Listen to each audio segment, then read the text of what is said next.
दिनांक 31 जुलै 2024 बुधवारी सायंकाळी सोलापुरातील सर्व रिक्षा संघटना आणि शहर वाहतूक शाखेच्या वतीने सोलापुरातील वाहतूक शिस्त कसा लावावा या विषयानुसार वाहतूक शाखेची ऑफिसमध्ये बैठक पार पडली।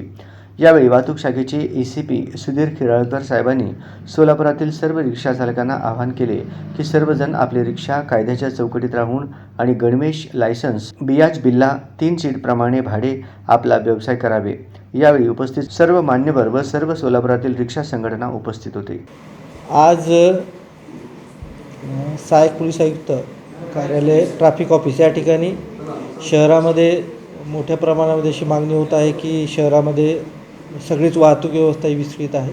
त्यानिमित्ताने आज या ठिकाणी सगळ्या रिक्षा संघटनेचे पदाधिकारी व पोलीस विभागाचे, ट्रॅफिक विभागाचे PI दराडे, PI शिंगाडे साहेब व इतर सर्व पदाधिकाऱ्यांची याची बैठक आयोजित करण्यात आलेली होती। त्यामध्ये नियमाप्रमाणे सगळ्यांनी रिक्षा चालवण्यात याव्या। प्रत्येक रिक्षामध्ये 3 पेक्षा जास्त प्रवासी बसू नये। ज्या ठिकाणी ॲटो स्टॉप आहे त्या ठिकाणी ॲटो थांबवावे। त्या ठिकाणी जेवढे तुमची संख्या आहे त्याच्यापेक्षा जास्त संख्या तिथे लावू नये। प्रत्येक ॲटो चालवणाऱ्या लोकांनी आपले दस्तऐवज, कागदपत्र हे अद्ययावत ठेवावेत। प्रत्येक ॲटो चालकांनी ड्रेसवरच ॲटो चालवावा। अशा प्रकारच्या सगळ्या सूचना दिलेल्या आहेत।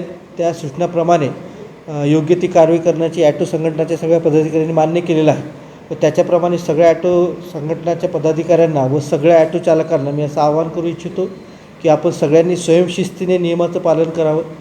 जर या नियमाचं पालन केलं नाही तर पोलीस प्रशासनातर्फे त्याच्यावरती योग्य ती कारवाई केली जाईल, कायदेशीर कारवाई केली जाईल। धन्यवाद।